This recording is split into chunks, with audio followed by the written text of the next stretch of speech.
Dans cette vidéo, je vais vous montrer 4 moyens pour optimiser votre mémorisation et on va sans plus tarder commencer par le premier de ces moyens qui est l'importance. Qu'est-ce que ça veut dire l'importance? Eh bien, votre cerveau aura toujours tendance à plus facilement mémoriser des informations qu'il considère comme étant importantes. Mais là, vous allez me poser une question qui est, mais comment est-ce que le cerveau considère qu'une information est plus importante que les autres? Eh bien, il se trouve que c'est dû à différents facteurs, mais vous pouvez donner de l'importance à n'importe quel type d'information. D'ailleurs, des chercheurs ont étudié cela. Ils ont fini par remarquer que vous pouvez littéralement donner de l'importance à n'importe quel type d'information. Alors voici la recherche qu'ils ont faite. Ils ont pris un groupe de personnes, ils ont montré une séquence d'images à ces personnes, mais voici ce qu'ils ont fait, et ça c'est le point intéressant, ils ont associé une valeur monétaire à certaines de ces images. Puis après, ils ont demandé à ces gens-là, est-ce qu'ils ont déjà vu l'image ou pas, et sans surprise, les informations qui étaient associées à une valeur monétaire étaient plus facilement mémorisées que celles qui ne l'étaient pas, parce que ces images n'étaient pas importantes comparées à celles qui allaient leur permettre de recevoir un gain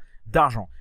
La question qu'on se pose maintenant, c'est mais comment est-ce que je peux appliquer ce principe à ma mémorisation, à la mémorisation de mes informations? Eh bien, si vous avez des données à mémoriser qui sont très complexes et que vous n'arrivez pas à mémoriser, un des moyens les plus faciles, c'est de tout simplement réécrire l'information pour lui donner de l'importance. Si vous écrivez quelque chose, ça va directement donner un indice à votre cerveau pour lui faire savoir que cette information-là est importante. Sinon, vous pouvez tout aussi bien créer un mind map ou si vous détestez les mind maps, tout simplement schématiser l'idée qui vous donne du mal à être mémorisée parce qu'en faisant ça, vous allez montrer à votre cerveau que cette idée est importante. Dernière astuce que vous pouvez utiliser, c'est tout simplement expliquer cette idée-là à une autre personne. Généralement, quand on va expliquer quelque chose à quelqu'un d'autre, ça va montrer à notre cerveau que cette information est importante.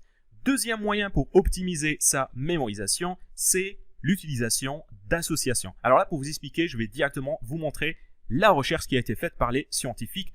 C'est très simple, ils ont pris un groupe de personnes et cette fois-ci, ils leur ont montré des images, mais le petit changement avec la première expérience, c'est qu'ils ont associé certaines de ces images avec des sons ou des odeurs. Et les autres images n'ont évidemment pas été associées à des sons ou des odeurs. Sans surprise, là aussi, les images qui étaient le plus mémorisées, c'est celles qui étaient associées à un son ou une odeur. Le cerveau a réussi à mémoriser ces informations beaucoup plus facilement. Ça nous amène une nouvelle fois à une question, c'est comment est-ce que je peux utiliser cet outil-là pour optimiser ma mémorisation? Eh bien, c'est assez simple. Ce que je vous apprends dans cette chaîne, c'est associer ce que vous voulez apprendre à des images.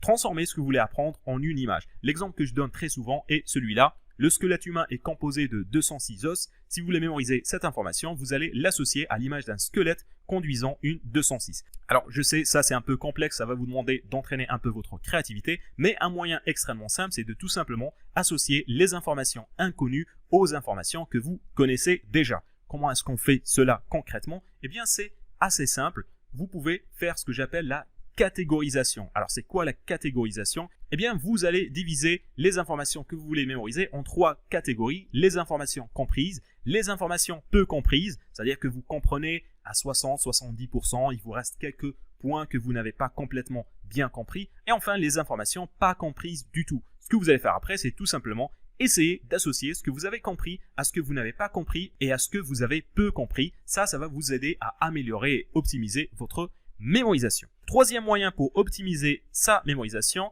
c'est le groupement d'informations. Alors, c'est quoi le fait de grouper les informations? On va prendre un exemple tout simple. Parmi ces 2 textes que voici, lequel vous semble plus facile à lire et surtout à mémoriser?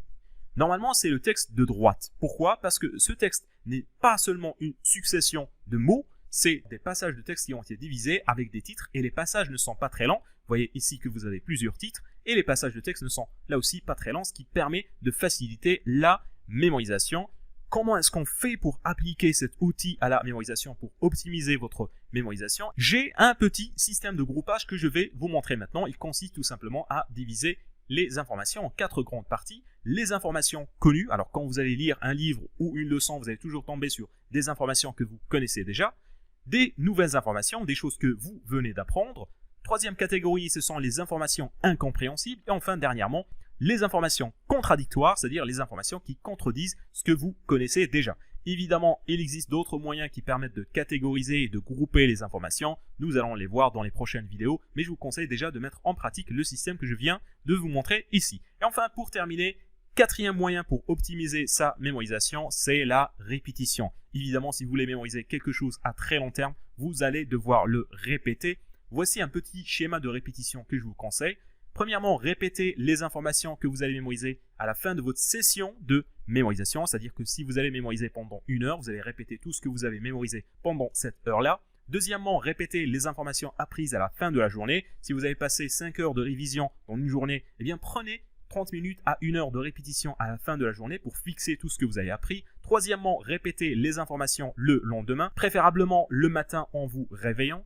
Quatrièmement, répétez les informations 3 jours après. Et enfin, pour terminer, répétez les informations 1 semaine après. Alors là, ça reste un schéma approximatif. Vous n'êtes pas obligé de le suivre à la lettre. Le plus important, c'est de toujours répéter les informations que vous allez mémoriser pour optimiser votre mémorisation. Je vous invite à aller voir ma vidéo sur ce sujet. Le lien s'affiche en haut de votre écran en ce moment. Et je vous invite à aller voir ma vidéo sur la mémorisation de livres avec la méthode des liens. Vous trouverez le lien en bas de cette vidéo.